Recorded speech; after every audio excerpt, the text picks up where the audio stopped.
Hello, and once again, just before Rosh HaShanna, we come to our gems of the Alshich. And obviously, we're looking for something in this week's Sedra, the Sedra of Nitzavim, which parallels the time of the year that we're in. We mentioned this in one of our previous gems of the Alshich, that it's never a coincidence that the time that we're in, the Sedra, the Parsha, will echo the themes or the message of that time.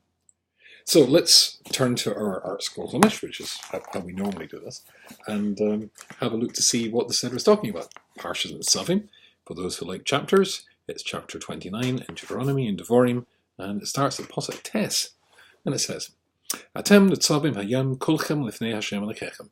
You're all standing today in front of Hashem, your God. Roshechem, your heads. Shiftechem, your tribes. Ziknechem, your elders. Shotrechem, your law officers, perhaps. Kol Yisrael, the entire Jewish people. Tapechem, Neshechem, that's your children and your wives. Beger kasher beker machanecho, and the persons come along to join the Jewish people, the converts. Mekoitav, it says ad shoed memecho, from the highest to the lowest, from the person who chops wood and draws water. The purpose, the next verse. La'ovrecho bekerev machanecho, sorry, la'ovrecho bebris Hashem Elokecho, to welcome you or to join you into the covenant between you and Hashem. But also in His promise, Asher Hashem Elokecho koros imocha hayom, which God is making with you today. Laman hokim oscha hayom lo la'am, in order to establish you for Him today to be a people. V'yil chol Elokim, and He will be for you as God. Kasher Diberloch, as He said to you, Kasher Nishbal Avasechel Avram Yitzchak Yaakov, as He promised to Avram Yitzchak and Yaakov. And then it says something interesting. It's not just you that I'm making this covenant with, or this promise to. Rather, the people who are with us standing here today, and the people who are not. The ones who are not with us today.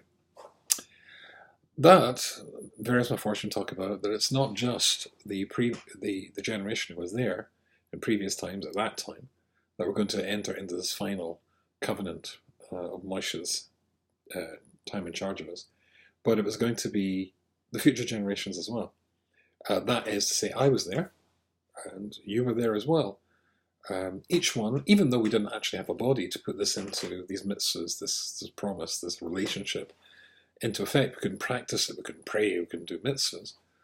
Yet, the important point was that we were still part of that process. And Moshe Feinstein says the idea is that you should know that I wanted you to be there. The Alshich, here he says something very intriguing. He says, what does it mean, Roshechem, your heads? So maybe I'll read a little bit of this to you, and it's going to lead us to a bit of a head scratch here. He says, I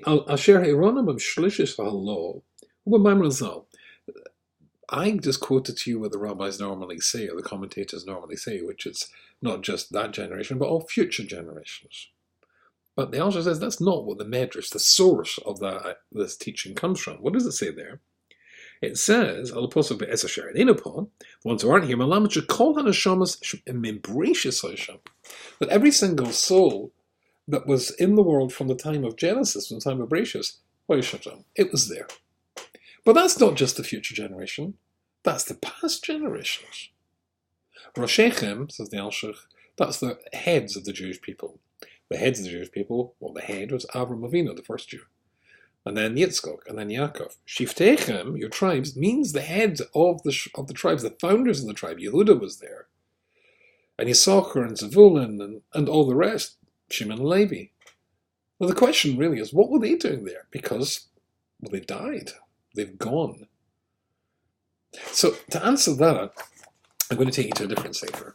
And the different sefer is called Shem Mishmuel. It's one of the great Hasidic thinkers. I think his sefer is absolutely fabulous. And he quotes a famous Rambam. The Rambam says, if you get just one mitzvah right, one mitzvah, then that's it. You've done your job. And the Shem Mishmuel says, that's very strange. Let me read to you what he says. Near the forest, the Rambam writes in his Parshas and Mishnayos, So if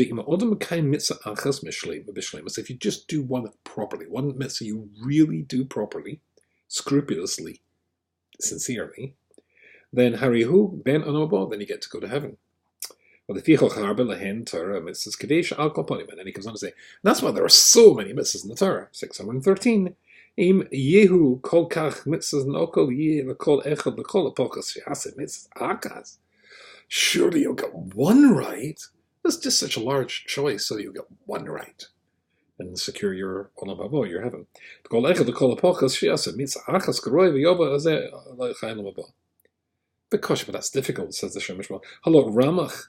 Ivorim, this is to say there are 248 do's, 365 don'ts. They parallel all the parts of the body. And if one mitzvah is just perfecting one part of the body, so one part of the soul, so how on earth could doing one mitzvah get you into heaven? What about the rest, the 612? And he says an incredibly interesting thing. He says, Ach he'inyan ki kol Yisrael heim kuma shlema. The entire Jewish people are one thing, one complete unit. So therefore, if I'm a part of the whole, and I don't do one mitzvah, 100 mitzvahs, 600 mitzvahs, 612 mitzvahs right, but I do one right because I'm connected to the other Jews who are doing those mitzvahs, because they're getting it right, in a sense I'm getting it right as well, I become part of the whole. And therefore, there's a bit of me, because they are a bit of me, those bits of me who are getting it right, and in a sense, I'm getting it right as well. So therefore, on that basis, that's how one mitzvah, if I get it right, it justifies my attachment and my getting right for the entire Jewish people. But the Alshich added something different here. It's not just, I get this idea, I can understand that, as it were, horizontally across the Jewish people, if I'm connecting with you and you're connecting with me, then my deficiencies are made up by your lack of that deficiency, and maybe there's something I could do, right, that I'm giving to you because we're all connected. But instead of being just a horizontal connection, the Alshich says it's a vertical connection going up to future generations, and it's also going down vertically as well to previous generations. So that the mitzvahs that the Avot, Abraham, Yitzchak, and Yaakov were not able to do because, let's say, there was no Beit HaMikdash, then guess what? They, by connecting to people in future generations who lived at a time when they could do those mitzvahs, then they connect that way as well. And therefore they get a bit of that mitzvah. And so too, from the future generations, we can go down to other times. In other words, every single Jew in the world who has ever been and ever will be are all connected. We're connected through time, forward and past. And that can be an incredibly exciting and inspiring idea. I was once driving, I went to see a lone soldier in Shiva Osibatamas, in the fast of Shiva Osibatamas. I went to see him at the Kotam RV. After I finished giving him, he reached out to me and I went to see him, and after I'd given him some advice, I tried to get a taxi. The first taxi driver was an Arab, and he wanted a rather exaggerated fee to take me to my son's house in a place called Kiryat Yovel. The next one was also an Arab taxi driver. The third one was a Jewish taxi driver, and he managed to get me to get into his car with a promise of a reasonable fee. And off we set. And he wanted to know where I lived. So I said I live in New York, but I moved there a few years ago, so it was then from Manchester in England. Oh, Manchester, he said. I know Manchester very well. And he did. He was the private, the designated driver for an entire well-known family in Manchester. And he started to name all the communities and all the synagogues. It was really done his homework, including, of course, Manchester United, the football team. Anyways, he said to me, what are you doing here? And I told him, and then he said to me, how long have you been here? And I told him that as well. And he said, have you been to Kever Rachel? Kever Rachel, of course, the burial place just outside Beis Lechem, the outskirts of Jerusalem. And I said, no, I've not actually been there. And he said, oh, why not? I said, well, to tell you the truth, I've never been there. My late wife, Rosh HaShanna, she was one of her favorite places. She loved going there. My wife, I'll have to do my wife now, she is one of her favorite places as well, but I've never been there. She said, I've never been to Kever Rachel. Maybe don't. I thought you were a child, Rabbi. he said. And I was driving along, and I didn't recognize the road. So I said to him, Slicha, is this the right road? He says, you don't know where you're going. So I said to him, no. He said, okay. And there was a big sign. And the big sign said, Kever Rachel. And so basically we drove in there, and he said to me, it's only in Israel, but the taxi drivers, they decide where you're going. You don't tell them. He said, look, Rabbi, I want to take you to Kever Rachel. If you don't find it a wonderful thing to do, it's a free trip. Otherwise, you pay me the proper fare. So he dropped me there, and I went in there, and I stood literally in front of Rachel's kever, Rachel Imenu, and I cried. I absolutely cried. You can connect. It's not just an emotional thing. You actually do connect to the past and to the future. You can remind yourself that you are a Ben Avram, a Ben Yitzchak and Yaakov, a Bat Sarah, Rachel, Rivka, and Leah, that we're Talmidim of Moshe Rabbeinu. We can learn and copy and emulate Aaron because we're connected to him. And they are connected to us. There are things we give them as well. And now all of the Jewish people are going to be standing in front of Hashem, a whole generation. 2 days Rosh HaShanna.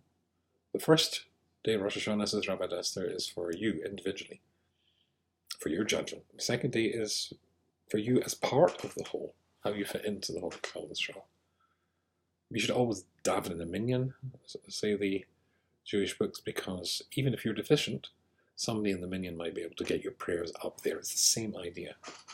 We now stand shoulder to shoulder with every Jew. It's a time when we forgive every Jew as much as we can, and you'll see my previous share from the Wednesday night share on this very topic, even if it's very hard. There are ways to do this. And we ask people to forgive us as well. When we do that, when we take down those barriers, those emotional barriers, those blocks, whenever it is halachically possible, see that other share, then we're connected with all the Jewish people. What we are deficient in, they can now give to us. What we have got in abundance, we can give to those who are deficient. The Jewish people prospers from that. There's unity, and unity always brings bracha from Hashem. So let me wish you all, those who've joined together with me, I think up to 26, is it 26 or 27, of our series of Gems of the Alshich. We'll hope to do, of course, the entire Sefer. Those who've joined me, thank you very much indeed. I've enjoyed doing these little things. Let me wish you sincerely a year which is going to be written down and sealed, a year of blessing, a year of health and wealth, success, achievement, nachas from children and grandchildren for those who have those, and nachas from your own success in life as well, in building a relationship with Hashem, and building a relationship with other Jews. A really good year.